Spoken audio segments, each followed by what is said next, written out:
Hello and welcome to hello and welcome to another video of Overwatch. I will still have to plan other all the while conveniently using her inexperience as a safety net. Who would you rather have work for you? Somebody who has the title of an executive chef, or somebody who hasn't been doing it this long? But Ramsey wasn't having any of it. He called her out, absolutely destroying her for using her inexperience as an excuse. Don't use other videos. Sorry, my mind's. Yeah, that was never gonna work. And by the way, this was something he made abundantly clear in previous seasons. I don't give two about how much experience you got. What I do care about is who has the magic, who has it. Sabrina's pleas throughout the entire season were a disaster. Her over-the-top drama and all-too-common deflection absolutely stunk of immaturity and a lack of accountability. Instead of, showing genuine passion or a willingness to learn from mistakes, she relied on empty excuses and pointed fingers. A hell of an unfortunate duo, if I've ever seen one. Now, let's talk about the time when Zachy pulled the wackiest move on Ray in Season 11. You see, right from the prep phase before the 11th service, when Ray offered his help, Zach blatantly ignored him, causing frustration among his teammates, including Anthony, who wasn't happy about Zach's Hehehe. Let's go, Zach. Can't be dragging ass. Houston needs to snap the hell out of it. Yeah, blatant disregard for teamwork and camaraderie. During the private dinner service, Zach's attempt to assist Ray on plating ended disastrously. Ramsey and Ray noticed Zach's sloppy plate with minimal pasta and no lobster. Hey, Zach, look at that. And look at Hello. We should be leaving this then. Tell it. This frustrated Ray, who rightfully Oh questioned my Zach's god. commitment, leading to a heated exchange. Zach, be fair. Fuck off. Please, take over your There goes Genji. During a refire, Ray requested him to finish cooking the lobster in butter. Zach retaliated by sabotaging it, cooking it in a cold sauce instead. Earlier, ShopRite tells me to. And now I'm definitely gonna get revenge. I'm trying to sabotage him. Yeah, quite openly at that. Hey, come here. Just touch that. It's cold. Ray, it's cold. This sabotage not only angered Ramsey, who obviously rejected the cold lobster, but also incited Ray's I'm spirits also towards Zach for playing undermining the a little entire bit team. shaky. Later, when leading the New York strip course, Zach seemed really And I'm disinterested also when a Sean bit was high. asking about the sauce. Zach, where's your pasta? Why can't I talk? He's not answering me. He's completely switched off. Ramsey saw that the steaks weren't being seasoned like the red teams from a mile away, which sparked a confrontation, with Zach clumsily trying to defend himself and Ramsey accusing him of lying. Which is are you lying? You did not slice it and season it. It's always the seasoning, isn't it? And he really thought he could fool Ramsey. Go ahead and add his name to the list of the hundreds that came before him who tried and failed. But in short, Zach's betrayal showed a complete lack of respect and teamwork. His actions not only disrupted service, but disrespected the hell out of his teammates, especially Ray. Heyo. That's the saga. Dude, you just. But with all that being said, I really have no idea how this happened. Please give me a jacket shot. Ray often faces rightful criticism for his performance, but his elimination that night in favor of keeping Zach around was utterly absurd. Ramsey caught Zach red-handed, deliberately trying to sabotage Ray. Yet Ray got sent home over him? Gotta say, Ramsey, I do not understand the logic here. Unless you're looking for a deceitful head chef. Moving on, let's look at what happened during Season 16. During prep, she refused to communicate and openly stated that she wasn't in the mood to work, which really got under Aziza, Wendy, and Heather's skin.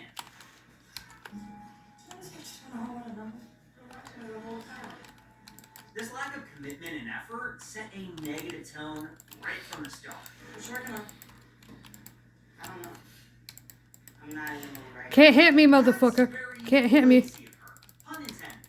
During dinner service, Gia's performance at the meat station was marred by inconsistencies and questionable actions. While her first attempt at the lamb was acceptable, her next one was overcooked. It's like meal is overcooked. Got him. Absolute meltdown. Her refire attempts were no better, culminating in Ramsey's shock at her Wellingtons being horrendously sliced. I've never ever, in the history of Hell's Kitchen, been given a Wellington that's not even sliced. Oh, and he wasn't done.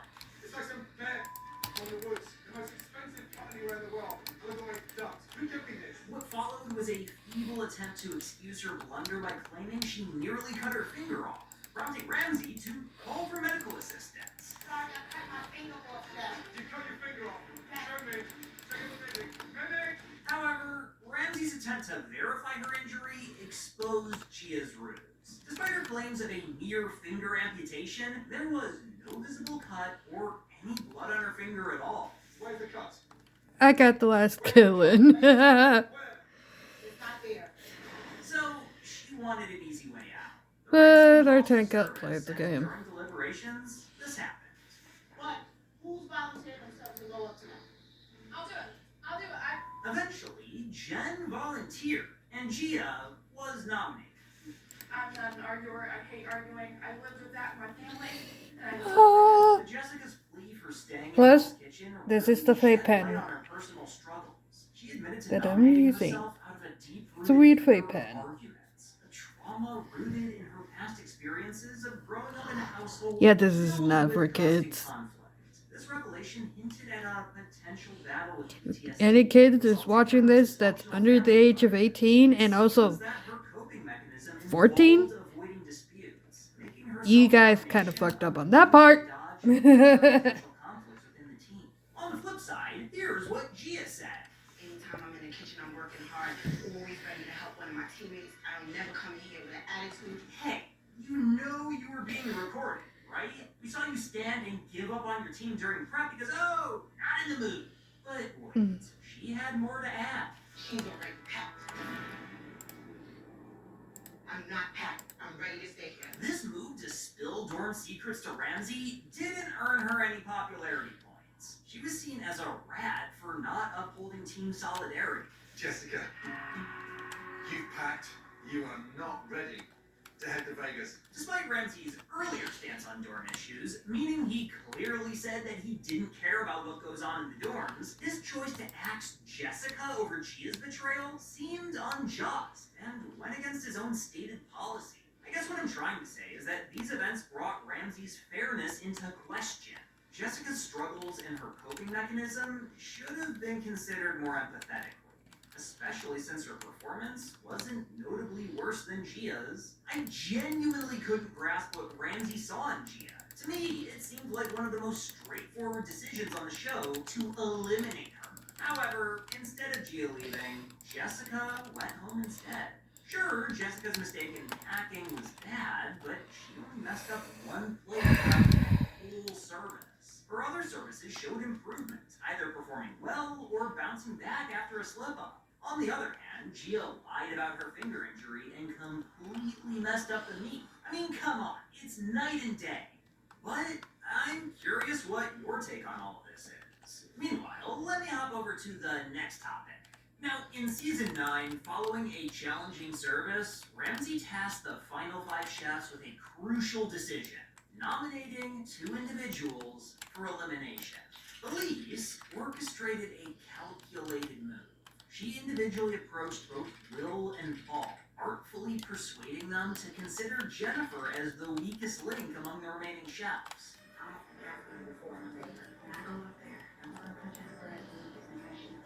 Typical high school shit. Just say that in front of everyone. Why the backhandedness? She was only looking out for herself by pitting the others against Jennifer like that.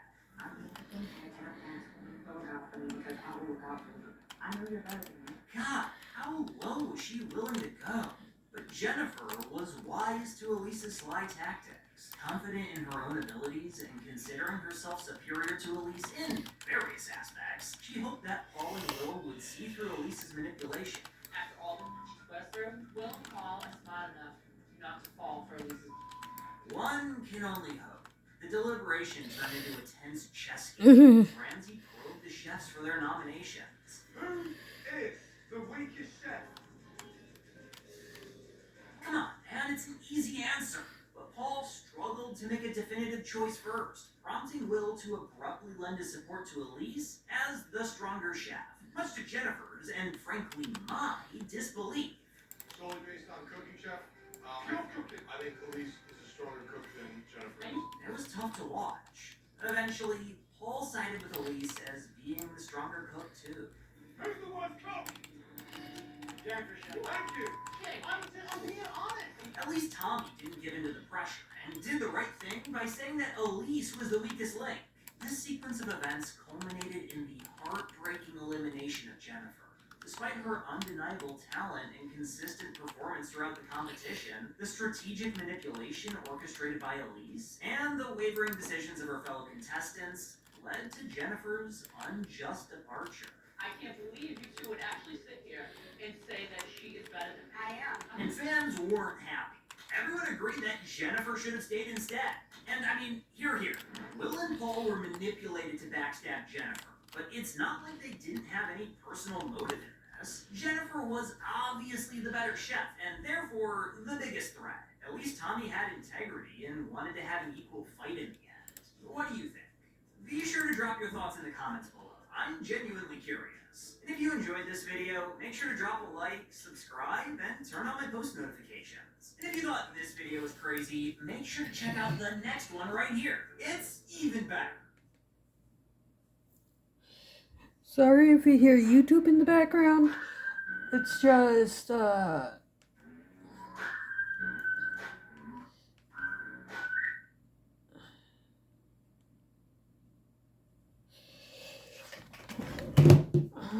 sorry about that. If you've made it to Hell's Kitchen, you've gotta be a pretty standout, huh? At least in theory. But what this former steakhouse worker did is gonna make you question the legitimacy of the audition process. Seriously. That's it. When we talk about specialty dishes, you'd be forgiven for expecting something, special. But sometimes contestants surprise the judges with some really special stuff for all the wrong reasons. And there's no better way to start off this list than with Giovanni. You see, this dude had been working in a steakhouse before Hell's Kitchen, so obviously you'd expect him to nail the steakhouse dinner service in season 5, right? Blue team's gonna win dinner service tonight. I'm a chef at our steakhouse. I feel totally confident. I do this every day. Even as they prepped for the service, he remarked how embarrassing it would be if they ended up losing, vowing to dedicate the evening service to Robert and his fiancée, whose wedding day it would have been. Giovanni hustled to get those steaks out on the hot plate, but things took a turn for the worse when customers started complaining that their steaks were still raw. As Carol brought them back, Ramsey wasted no time berating Giovanni for it. That's it. So, The situation escalated as more and more undercooked steaks made their way back to the kitchen, and Ramsey was obviously not pleased about it. yes, chef. Thanks for I've never visited your steakhouse. It's blue. Yes, chef. He let Giovanni know in no uncertain terms that this was becoming a complete and utter joke, and his teammates were equally frustrated. Now the executive chef of the steakhouse running our grill. Wake up, get together, and put out some decent food. Giovanni. Giovanni admitted his failure and mumbled that it sure sucked to struggle with cooking meat when he had plenty of experience under his belt. Tell me about it. I have all the experience in the world running a steakhouse. And then in season 17, he failed his national specialty. He's Italian, and you'd expect him to win the Pizza Fusion Challenge, especially because he was so confident. In fact, everybody on his team was super confident that he'd wind up carrying the challenge. What's more, he was the lone chef who didn't have a partner or something, and Ramsey generously gave him the freedom to join any pair he wished. Seizing the opportunity, he teamed up with Benjamin, and, well, his dish was chosen over the latter's as it had a better presentation. As a team, we picked Teal Pizza over Benjamin. We better had us in the bed. He presented a white Damn, already at 3K. Come on, just look at the thing. Ramsey pointed out its burnt bottom, disappointed that the team didn't catch the mistake. Great concept, but badly executed. Well, the pizza tasted good. It got what it deserved for its poor execution. And Giovanni lost the round to Michelle. Yeah, imagine how laughably bad you need to be in order to lose in that spectacular fashion. You see, when Ramsey called out the first order, she admitted she hadn't made risotto before. Ah! Felt confident Ah! with other dishes on her station. It's a pain in the ass to make good risotto. Top is not the word. But it's a Hell's Kitchen staple. And if you'd have done your research well, you'd master risotto before even thinking about sending in an audition tape. Anyway, surprisingly, this is what happened. Very nice, that risotto. Thank you very much, Chef. Meanwhile, over in the Blue Kitchen, Jay gave himself 4 minutes for appetizers. But he was anxious because his scallops were ready earlier than he expected.